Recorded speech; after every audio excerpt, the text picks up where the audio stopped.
And now we welcome two guests to talk about the decision that has been set by the EU Council to set higher tariffs on Russian and Belarusian grain products. So now we welcome Pavlo Kukhta, former acting Minister of Economy of Ukraine, and Jock Mendoza Wilson, Deputy Chairman of the British-Ukrainian Chamber of Commerce. Good afternoon to both of you and welcome to TVP World. Welcome, thank you.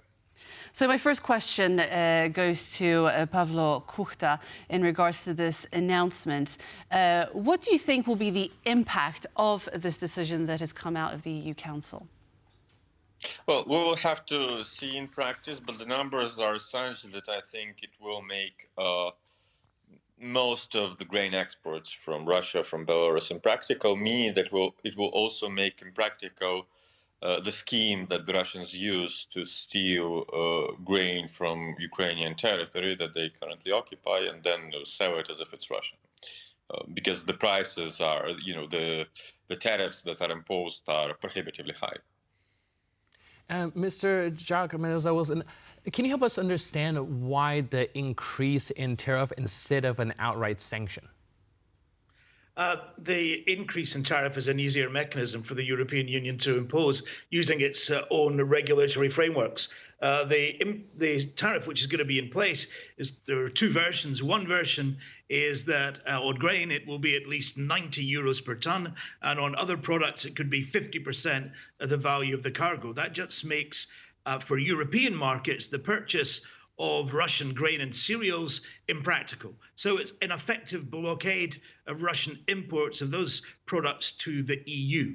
At the same time, rather than placing a sanction or a total ban, it allows the transport of those grains and cereals through European Union territory to third-party countries. And that's a difficult balancing act for the EU because it needs to be able to prove that it's protecting the Global South's access to Russian food supplies, so there's no problems with regard to food security and escalating prices in the Global South.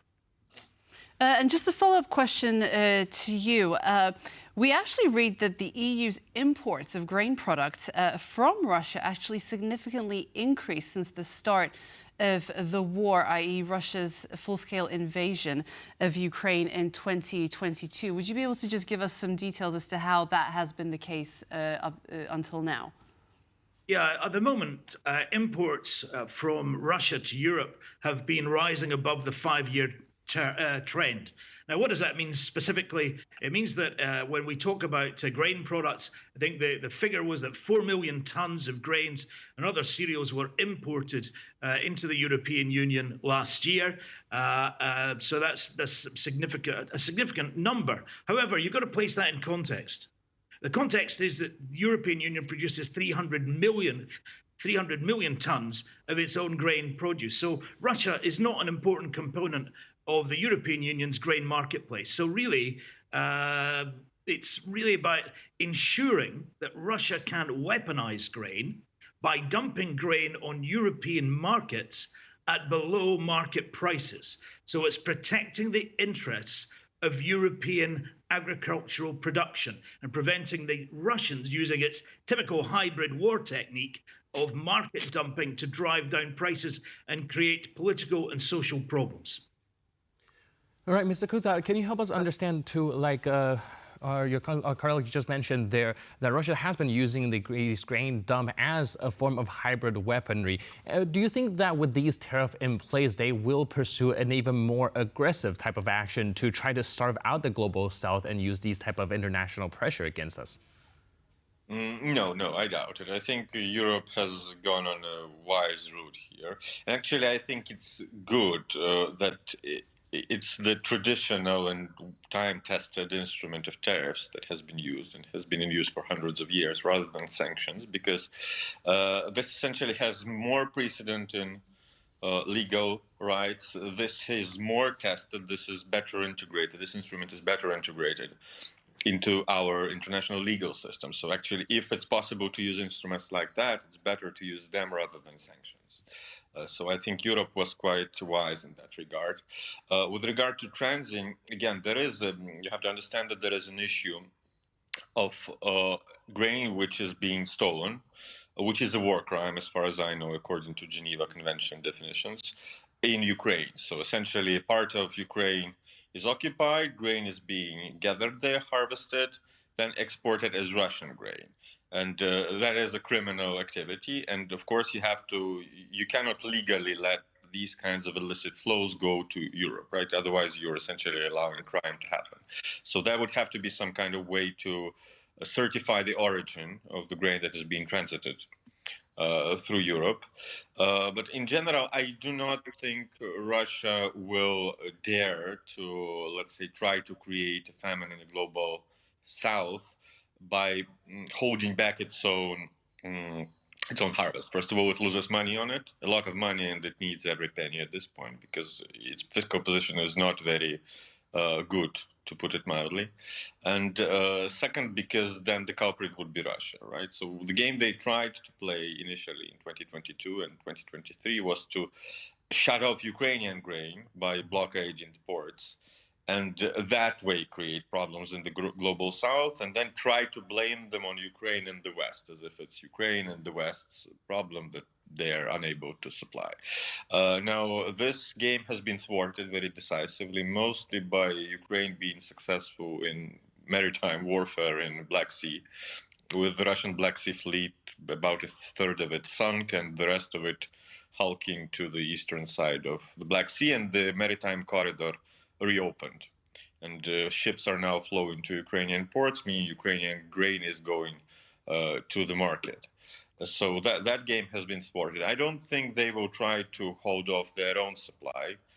It's not their style. Rather, they will try to continue as much as they can. So I think it's a good move by the EU. It's a good, smart move by the EU. I just wanted to follow up on the fact that we are talking about Russian and Belarusian grain products. We tend to sort of clump Russia and Belarus together. But I wanted to ask both of you actually on your opinion as to how these tariffs might impact Belarus specifically, separate to Russia at the end of the day. We've been discussing this week as to whether or not we haven't actually underestimated what Belarus might be able to do independent of Russia. We often see Belarus as a puppet of Russia, but what about Belarus? What is the impact of these tariffs on Belarus?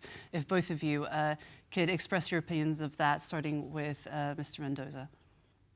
The reason that Belarus is included is because Belarus is an economic cipher for Russia. And quite simply, Russia could have moved the grain to Belarus, be rebadged as Belarusian grain, and then exported to the EU marketplaces. So quite simply, what the European Union is doing is closing down that opportunity for Russia to attempt to fool Europe that Russian grain and Ukrainian grain, which Russia is exporting, is Belarusian grain.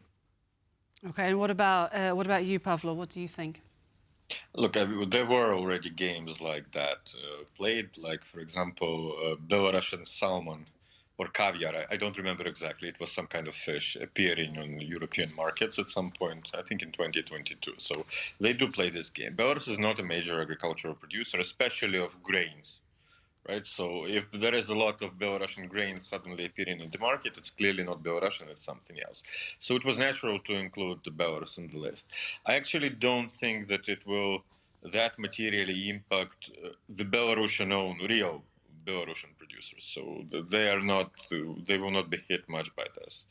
It's actually more of a precaution to stop the Russians relabeling their products as Belarusian and avoiding the tariffs that way. I understood. All right, Mr. Kukhta, so thank you guys for helping us unpack this, first of all, understanding what this tariff is doing. And it does look like the European Union is trying to find a very balanced approach to stop these Russian grain from leaking, meanwhile keeping the global south sustained. So do you think that these increase in tariff right now is the adjustment of this balancing act, that they're ultimately trying to seek the perfect point between not starving out the global south and still keeping the pressure on Russia? I think, firstly, the timing is significant. The timing is political. We are in the last period of the Belgian presidency of the European Union. And the presidency which will follow is the Hungarian presidency. So consequently, the European Union wanted to get this issue done and dusted by the 1st of July to ensure that the tariffs were imposed. One doesn't know what the Hungarian response would have been, but you can imagine what it might have been, which is to move slowly. So timing is important in the announcement. I think, secondly, this balancing mechanism is put in place to ensure that for the next 12 months at least, there is certainty of what is happening in the European grain marketplace. And that's important politically, again, at this moment, because of the European parliamentary elections. You don't want right-wing influence through Russian influence into the elections suggesting that Ukrainian grain and Russian grain is going to come in and damage the opportunity for Polish and other farmers to achieve a fair price. So what they wanted to create was a clear situation where they could avoid market interference inside European Union marketplaces, while at the same time ensuring that the global south could access food supplies equitably. Indeed. But to what extent do we think perhaps that this is only really symbolic? Because the impact in terms of finance, is it really going to be that great? Pavlo, perhaps you could give us your insight on that. Look, I don't think this is symbolic at all. I mean, we've seen the tension that grain issue can create for the farmers in the EU, even between close allies like Poland and Ukraine, right? So this is a big issue, and it has been at the heart of the European Union from the very start, because the European agricultural market is largely closed. That is true. The arrangements behind it lie at the basis of how the union was formed and created and forged, and you cannot unravel them, all right? And certainly you cannot allow the Russians to toy with them. They should be totally excluded from this. So in terms of Ukraine's integration with the EU and future accession, as I would hope, certainly tough negotiations are ahead where we will be looking, all of us, for how to deconflict these roles, right? Ukraine being a huge agricultural producer, how to integrate its economy into the EU in such a way that it complements the bloc and it does not create tension. So this is a significant, big tasks ahead for both EU and Ukrainian policymakers. And certainly the Russians should be out of this game. So certainly they should be excluded, plain and simple, out of the market forever. There is no place for them there as long as Russia is what it is. So, no, this is not immaterial at all, and it's important politically, it is important economically, it is a move in the right direction, it is a signal in the right direction, and the instrument of choice, I will repeat, is well chosen, right? Sanctions which are these days used left and right, and it's understandable why, but we have to remember that they are essentially an extra-legal mechanism, quite novel, not that well integrated into international legal system. So when we can avoid them and use the instruments that we've tested for literally hundreds of years, that's how we should do it. So it's a smart, good move by the EU, which I can only applaud. Fabulous. Okay, Pavlo Kukhta, former acting Minister of Economy for Ukraine, and Jock Mendoza Wilson, Deputy Chairman of the British Ukrainian Chamber of Commerce. Thank you both for joining us at TVP World this afternoon. Thank you.